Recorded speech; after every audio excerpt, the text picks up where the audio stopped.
In the previous video, we learned that a browser simply sends a request to a server somewhere in the world over internet using the HTTPS protocol. And then it receives those JavaScript, HTML, and CSS files so that it's able to display a website. Now, how can we actually check this? Well, I can actually go to View, Developer, and this is using Google Chrome. So I recommend for this part to use Google Chrome so you can follow what I'm doing. If I go to Developer Tools here, it's going to open up a little box here with some information for me.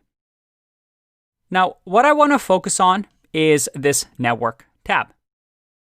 And this Network tab is going to tell us what type of information we receive from the server. If I refresh here, you'll notice that I get some data here. Now, you want to make sure that there's no filter involved. So we want to say over here that we want everything. So there's no filter, everything, there's no searching going on. And we can refresh again. And all right, we see a lot more files. But this looks intimidating.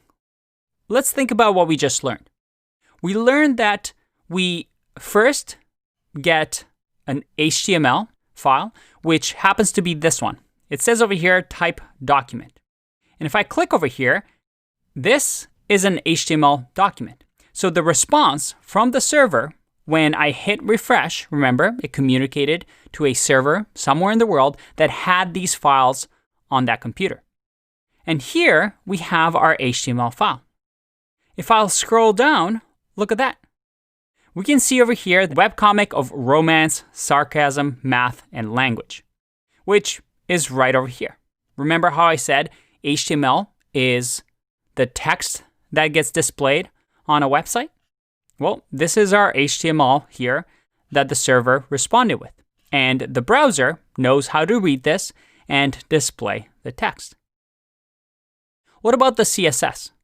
Well, I can actually click on this CSS tab here, and it'll show me all the CSS files that came from the server. And you see over here that this, again, looks a little bit different.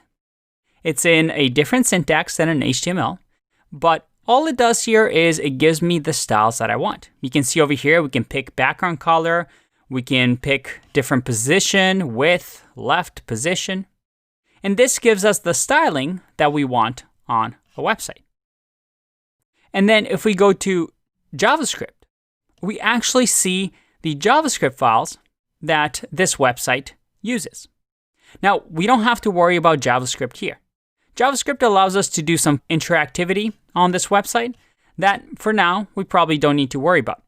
Now, I do want to point out that there's a few other things in here, like image and media. And as you can see, images, we definitely have some images in here that we are using.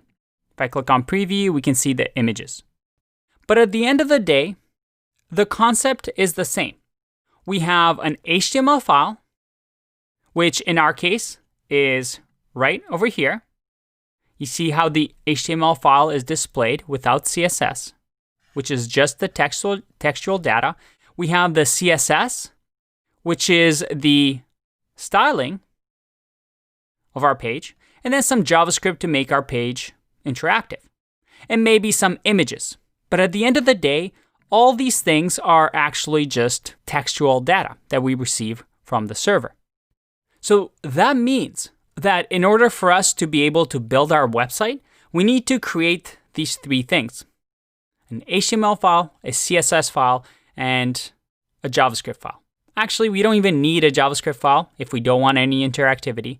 We don't even need a CSS file if we don't want any styling. We can even just use an HTML file. So in the next video, we're going to build our first website. I'll see you in that one. Bye-bye.